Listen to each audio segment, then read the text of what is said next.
అందరికీ నమస్కారం. ఈరోజు ఓ వార్త చూడగానే చాలా అంటే చాలా బాధేసింది. ఈ జనరేషన్ పిల్లలకు సంబంధించి తల్లిదండ్రులు ఎన్ని జాగ్రత్తలు చెప్పినా వారికి నచ్చినట్టు వారు బ్రతుకుతూ ఉండటం అన్నది ఈరోజు చాలా చాలా చాలా చాలా ప్రమాదంగా మారిపోయింది. అన్నమయ్య జిల్లా రామసముద్రం చెందినటువంటి దేవిశ్రీ వయసు 21 సంవత్సరాలు. బెంగళూరులోని ఆచార్య కాలేజీలో bachelor of business administration BBA final year చదువుతుంది. మరి కొద్ది నెలలు ఇంకా చదువు అయిపోతుంది, అమ్మాయి పట్టాతో ఇంటికి వస్తుందని చెప్పేసి అమ్మ నాన్న అనుకుంటూ ఉన్నారు. బట్ నిన్న ఎన్నిసార్లు ఫోన్ చేసినా ఫోన్ ఎత్తలేదు. తీరా వెళ్ళి వాళ్ళ ఫ్రెండ్ వెళ్ళి చూసేసరికి రూమ్లో విగత జీవిగా పడి ఉంది. విషయాల్లోకి వెళ్ళినట్టయితే ప్రేమవర్ధన్ అని చెప్పేసి ఆమె ఫ్రెండ్.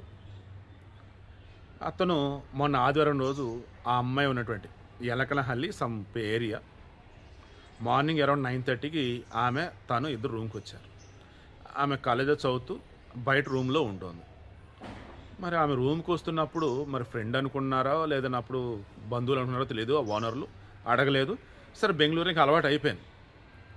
దెన్ అతను నైట్ అరౌండ్ 8:30 వరకు ఉన్నాడు. 8:30కి వెళ్ళేటప్పుడు తాళం వేసుకొని వెళ్ళిపోయాడు. మొన్న సండే రోజు మార్నింగ్ అరౌండ్ 11 o'clockకి వాళ్ళ నాన్నతో చివరిసారి మాట్లాడాను. సరే ఇంకా తర్వాత ఫోన్ కలవట్లేదు, ఏం కలవట్లేదు. సరే బిజీగా ఉండేది అనుకున్నాను. నేను సోమవారం రోజు ఆ అమ్మాయి ఫ్రెండ్ జయంత్ అనే అతను ఏం చేస్తుంది ఏంటి అండ్ అప్డేట్ ఏం లేదేంటని వెళ్ళాడు. సౌండ్ లేదు, బయట తాళం వేసుకుంది. తీరా కిటికీ నుంచి లోపల చూస్తే చనిపోయింది. ఇక ఓనర్కి చెప్పి పోలీసులు చెప్పి వాళ్ళు వచ్చి చూసేటప్పటికి ఘోరగా అమ్మాయిని చంపేశారు. క్రాస్ చెక్ చేస్తే తెలిసింది నిన్న దట్ మీన్స్ సండే రోజు డే అంతా ఆ అమ్మాయితో కూడా ప్రేమవర్ధన్ ఉన్నాడు. అసలు ఈ ప్రేమవర్ధన్కి ఆ అమ్మాయికి ఉన్న రిలేషన్ ఏంటి, ఆ అమ్మాయిని చంపాల్సిన అవసరం ఏంటి, ఆ అమ్మాయిని చంపిన తర్వాత అసలు వాడు ఏం చేశాడు, ఎటు వెళ్ళాడు, ప్రస్తుతం కూడా పరారీలో ఉన్నాడు.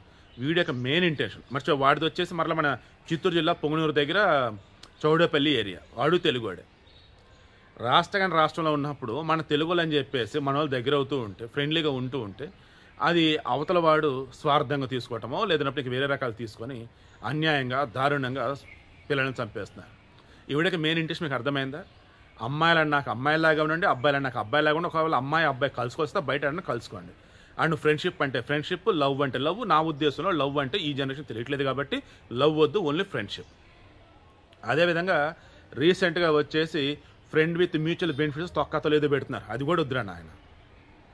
దేనికైనా ఒక లిమిట్ అనేది ఉంటుంది. శారీరక సుఖం అన్నది నువ్వు లైఫ్లో సెటిల్ అయ్యి త్వరలో పెళ్లి చేసుకోవాలనుకున్నప్పుడు అప్పుడు నీకు ఆలోచన కలగాలి తప్ప ముందు నుంచే శారీరక సుఖం అనుకుంటూ ఉంటే బయట కుక్కకి ఇంక మనకు తేడా ఉండిద్దిరా. పెళ్ళి అయిన తర్వాతే శారీరక సుఖం, దానికి ముందు వద్దు. It's my sincere request. ఈ అమ్మాయి పోస్ట్ మార్టం అయిన తర్వాత వాడు ఎలా చంపాడు ఏంటి, అసలు వాడు ఎందుకు చంపాడు ఏంటి, వాడు దొరికాక అప్పుడు రిమైనింగ్ అన్ని విషయాలు బయటకు వస్తే ఈవిడ మెయిన్ ఇంటెన్షన్ మరలా చెప్తున్నా, మన ఊరు కానీ పక్క ఊరు కానీ పక్క రాష్ట్రం కానీ పక్క దేశం కానీ ఎక్కడైనా సరే మన పిల్లలు ఆడవాళ్ళైనా మగవాళ్ళు చదువుకుంటున్నప్పుడు వాళ్ళ ఫ్రెండ్స్ ఆడవాళ్ళైనా మగవాళ్ళైనా ఎవరితో ఎంతవరకు ఉండాలో అంతవరకే ఉండండి. అండ్ ఫ్రెండ్స్ అన్న తర్వాత హాల్ వరకే, బెడ్రూమ్ వరకు కాదు. అర్థం చేసుకోండి. ఇంకెంతకుముందు చెప్పలేకపోతున్నా. బంగారంగా ఉంది ఆ పిల్ల దేవిశ్రీ. పాపం అమాయకురాలు. ఆ ప్రేమవర్ధనని ఎలా నమ్మిందో, రూమ్కి ఎలా తీసుకొచ్చిందో అన్యాయంగా చనిపోయింది. చంపేశాడు ఘోరంగా.